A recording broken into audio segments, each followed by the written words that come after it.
Assalamualaikum warahmatullahi wabarakatuh. Selamat pagi semuanya. Perkenalkan, nama saya Bintang Satrio Febriansa dengan NPM 170910200018 dari Program Studi Administrasi Bisnis PSDKU Pangandaran. Dalam video kali ini saya ingin menyampaikan tentang kepailitan dan penundaan pembayaran. Yang mana dapat kita ketahui, kepailitan dan penundaan pembayaran seringkali ditemukan baik itu di perusahaan kecil seperti koperasi maupun di perusahaan besar seperti bank. Hal ini biasanya terjadi karena berbagai macam faktor. Salah satunya adalah kurangnya pemasukan yang dimiliki oleh nasabah, sehingga pendapatannya tidak cukup untuk membayar cicilan pokok maupun bunga, yang mana itu adalah kewajiban dari nasabah untuk membayar setiap bulannya. Kasus yang akan saya angkat ini adalah salah satu contoh kasus kepailitan dan penundaan pembayaran, yaitu kasusnya Sentul City. Perusahaan pengembang properti Sentul City digugat pailit oleh krediturnya, yakni Ang Andi Bintoro, Meliana Bintoro, Jimmy Bintoro, Denny Bintoro, dan Linda Karnadi. Gugatan pailit dari keluarga Bintoro tersebut dilayangkan ke Pengadilan Niaga Jakarta Pusat pada tanggal 7 Agustus 2020. Dalam petitum gugatan, salah satunya meminta majelis hakim menerima dan mengabulkan permohonan pailit untuk seluruhnya, serta meminta Sentul City dinyatakan dalam keadaan pailit dengan segala akibat hukumnya. Dalam konferensi pers pada Kamis tanggal 13 Agustus 2020 lalu, pengacara yang mewakili keluarga Bintoro, Erwin Kalo, mengungkapkan penyebab gugatan pada Sentul City dikarenakan perusahaan tidak melaksanakan kewajibannya terkait jual beli tanah kapling. Keluarga Bintoro melakukan perjanjian pengikatan jual beli tanah kapling pada tanggal 3 Juli 2013, di mana serah terima tanah kapling dijadwalkan pada Oktober 2013. Pada saat yang sama pula, keluarga Bintoro telah melunasi pembayaran uang muka, booking fee, dan angsuran ketiga. Setelah itu melunasi seluruh angsuran dengan total 29,319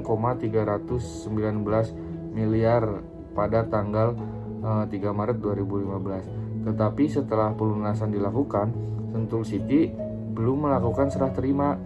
Setelah proses panjang yang dilalui, konsumen pun memutuskan mengajukan permohonan pailit pada perusahaan. Kendati demikian, konflik ini pada akhirnya berujung damai dengan ditariknya pengajuan pailit oleh keluarga Bintoro pada tanggal 18 Agustus 2020 dari Pengadilan Niaga Jakarta Pusat. Kemudian PT Sentul City Tbk dimohonkan penundaan kewajiban pembayaran utang atau PKPU. Adapun pemohon PKPU tersebut bernama Hendra yang mendaftarkan permohonan di Pengadilan Niaga Jakarta Pusat pada tanggal 14 Agustus 2020 yang lalu. Selanjutnya, permohonan tersebut yang diajukan oleh pemohon PKPU untuk seluruhnya menyatakan termohon PKPU atau PT Sentul City Tbk dalam keadaan penundaan kewajiban pembayaran utang sementara selama 45 hari terhitung sejak putusan akuo diucapkan, menunjuk hakim dari hakim-hakim di Pengadilan Niaga pada Pengadilan Negeri Jakarta Pusat sebagai hakim pengawas untuk mengawasi proses PKPU dari termohon PKPU, dan menunjuk serta mengangkat Saudara Mardiansyah selaku pengurus dalam proses penundaan kewajiban pembayaran utang atau PKPU. Kemudian kreditur BKSL sepenuhnya mendukung dan menyetujui upaya restrukturisasi pembayaran utang emiten properti ini.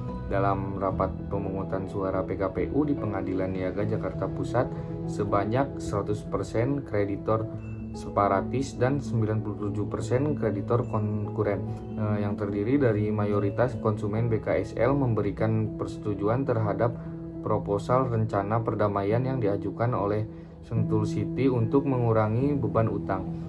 BKSL juga mengundang para kreditur untuk turut berinvestasi langsung dan mengembangkan kawasan Sentul City melalui aset settlement.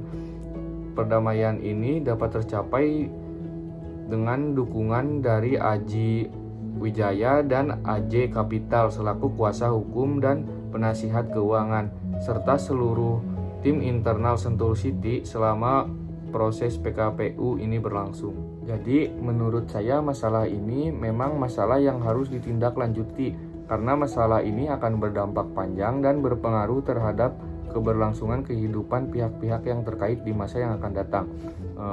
Terdapat beberapa cara yang dapat dilakukan untuk menghindari masalah kepailitan. Yang pertama yaitu dengan langkah negosiasi. Sering kita jumpai di kehidupan sehari-hari sehingga tidak begitu asing. Yang kedua dengan melakukan penyelidikan. Langkah penyelidikan merupakan langkah kedua jika negosiasi gagal. Penyelidikan bisa juga disebut sebagai upaya pencarian fakta yang menyebabkan timbulnya sengketa.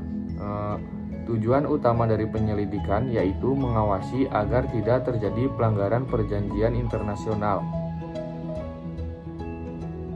Terima kasih atas kesempatan yang telah diberikan. Semoga dengan apa yang sudah saya sampaikan dapat bermanfaat bagi kita semua. Wassalamualaikum warahmatullahi wabarakatuh.